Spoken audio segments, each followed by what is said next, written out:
வணக்கம் நற்பவி வணக்கம்மா. நற்பவி வணக்கம். சொல்லுங்க. சொல்லுங்க மேம். இப்போ வந்துட்டு நம்ம படப்பை லொக்கேஷன் சூஸ் பண்ணியிருக்கோம் இந்த டைம் நம்ம நற்பவியிலேருந்து. ஸோ இந்த லொக்கேஷனுக்கான அப்ரிசியேஷன்ஸ் எல்லாம் எப்படி இருக்கு, ஏன் இந்த லொக்கேஷன் சூஸ் பண்ணோம் அப்படின்றதெல்லாம் சொன்னீங்கன்னா ரொம்ப ஹெல்ப்ஃபுல்லாக இருக்கும். ஓகே, சொல்கிறேன் கேட்டுக்குங்க. ஃபஸ்ட்டு வந்து ஒரு லொக்கேஷன் நம்ம ஒரு இடம் வாங்குறோன்னு சொன்னால் ஃபஸ்ட்டு அதை சுற்றி இருக்கிற லொக்கேஷன் வந்து நம்ம பார்க்கணும். அது அப்ரிஷியேட் ஆகுதா இல்லையா அப்படின்றத ஃபஸ்ட்டு பார்க்கணும். அந்த வகையில் பார்த்தா மன்னிவாக்கத்துலேருந்து எடுத்திங்கன்னா நம்மளுக்கு 200 ஃபீட் ரோடு ஃபஸ்ட்டு பார்க்கணும். ரோடு இருக்கா, தண்ணி இருக்கா, ஸ்கூல்ஸ் இருக்கா, காலேஜஸ் இருக்கா, இண்டஸ்ட்ரியல்ஸ் இருக்கா, இதெல்லாம் நம்ம ஒன்றா பார்க்கணும். அந்த வகையில் நற்பவி ப்ராப்பர்ட்டிஸ் நம்ம எடுக்கிறது இதெல்லாம் பார்த்து தான் நம்ம எடுக்கிறோம். அதில் பெஸ்ட்டு ஒன்றுன்னா இந்த ரோடு தான். இப்போதைக்கு ரோடுன்னா மன்னிவாக்கத்துலேருந்து இந்த வாலாஜாபாத் போகிற வரைக்கும் நமக்கு 200 ஃபீட் ரோடு.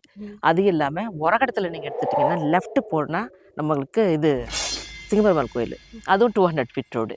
இங்கே ரைட்டில் போனீங்கன்னா உங்களுக்கு ஸ்ரீபெரும்புதூர் ரோடு, அதுவும் 200 ஃபீட் ரோடு. அது இல்லாமல் அங்கே பக்கத்தில் உரகடத்தில் உங்களுக்கு இண்டஸ்ட்ரியல் ஹப்பு, அமெரிக்காவில் இருக்கிற அந்த டெட்ராய்ட் சிட்டின்றது நமக்கு தான் தமிழ்நாட்டில் உரகடத்தில் நம்ம பக்கத்தில் தான் அந்த டெட்ராய்ட் சிட்டியே இருக்குது. சரிங்களா? அவ்வளோ கம்பெனிஸ் இருக்குது. சிப்காட் உள்ள போனால் ஏகப்பட்ட சிப்காட்டுங்க, ஏகப்பட்ட லட்சக்கணக்கான மக்கள் அங்கே ஒர்க் பண்ணுறாங்க. சரியா? அதுக்கு நியர்பை தான் நம்ம இடம், நம்ம லொக்கேஷன். சரியா? அதனால் இது 2-3 இயர்ஸில் பயங்கரமாக அப்ரிஷியேட் ஆகக்கூடிய ஒரு இடம். அதனால் நம்ம இந்த லொக்கேஷன் செலக்ட் பண்ணுறோம். அது மட்டும் இல்லாமல் இந்த இடம் பார்த்திங்கன்னா அது எல்லாமே அந்த 10 ஏக்கரும் 15 ஏக்கரும் நம்மளுக்கு புஞ்ச நிலம், மேடான பகுதி இது. இதில் மழை பெய்ஞ்ச தண்ணி நிற்காத, தண்ணி ஓடிடும்.